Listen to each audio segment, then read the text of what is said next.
Hello and welcome back to the next episode. We're going to take a look at Mortal Kombat 2. Now, for me, this is when the series actually really started to get good. And the reason why I say that is because, like I said in the first video, Mortal Kombat 1 had, difficult controls. Like, the AI sort of exploited a lot of your player inherent weaknesses. And also your jump arcs were really massive. But this game corrected pretty much all of these problems. And as a result, I have a lot more fun with this game than I do with the first one. However, you might have noticed that we are playing the MS-DOS version of Mortal Kombat 2. And there's a very good reason for this. It's not quite as good as the arcade in terms of graphics and sound. But it comes very close. But the thing that makes this better than the arcade version is the AI, the controls, and the speed. The game's a lot faster in the PC version than the arcade version. But the controls are also a little bit more responsive. And what's amazing about this game is that it's actually fantastic to play on keyboard, believe it or not. It's actually better to play on keyboard than on control. And the control's fine. Control handles really well, but I found myself performing better when I use the keyboard.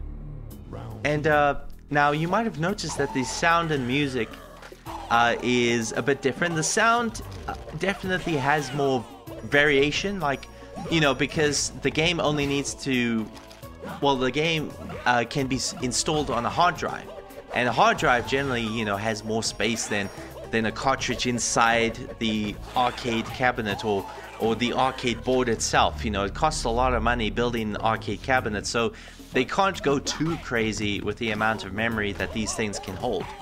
As a result, they couldn't have as much of a variety of sound effects when compared to the PC version, the DOS version, where you could have a greater variety of sound effects. So like, for instance, the sound effect that is used in the arcade version that depicts jacks smashing the ground and vibrating the ground, and the sound of the continue screen and the sound of thunder is all using the same sound effect in the arcade version. But in the PC version, all three of these sounds are completely different. They sound completely different, and they're more appropriate for their situations.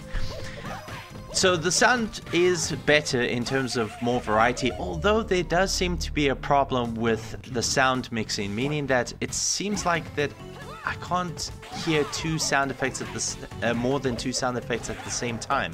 That's why sometimes when you uppercut a guy, you don't really hear the impact, you don't hear the punch, which is kind of unsatisfying, I must admit.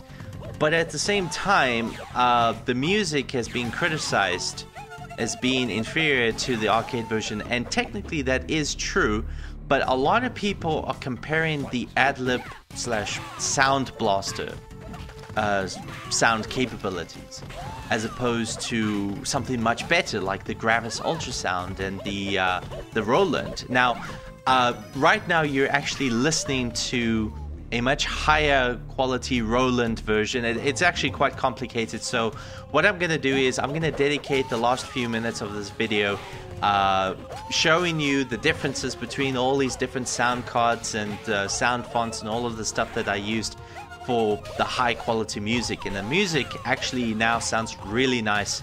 It is by far the best sounding music if it weren't for the original arcade version. But even the arcade version is not in stereo.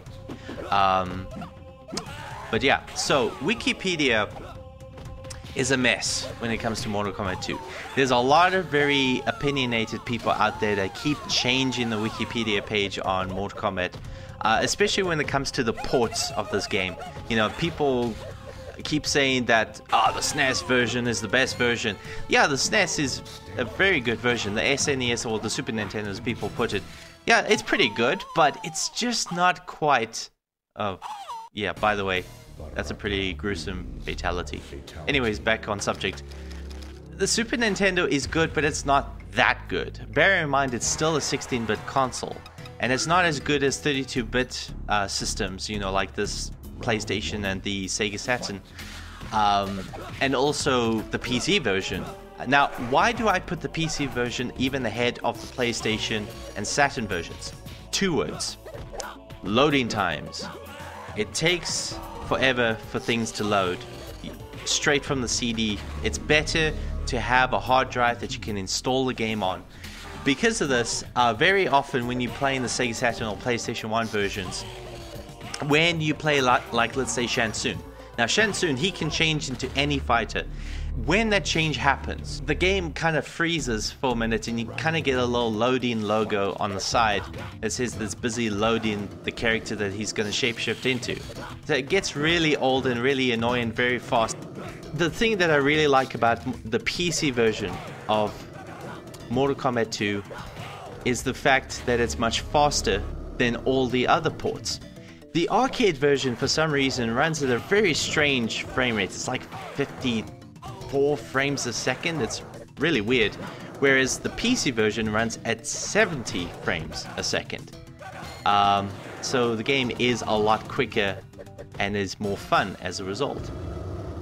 But one of the things that I still don't like about Mortal Kombat 2, and surprisingly, this is not a problem with Mortal Kombat 1. I mean, yeah, Mortal Kombat 1 is a very difficult fighting game, but Mortal Kombat 2 is basically impossible to beat. At least the original arcade version. In Mortal Kombat 2, the PC version, I am able to get very far in the game on the very easy difficulty, but I still can't get past Kintaro, which is the second final boss. The only way that you can defeat Kintaro is by exploiting the AI, and to me that's just not good game design. I prefer it if the AI acts like real people, you know, as opposed to this computer that you can confuse. And the thing that sucks about it is that if you don't confuse the computer, he's just going to destroy you, because he has instantaneous reflexes, which is something that a human, no matter what, can never possess. But I decided at this point I'm not going to try and continue playing this game at this point, because I'm going to show you guys the differences between all of the different sound cards that are available.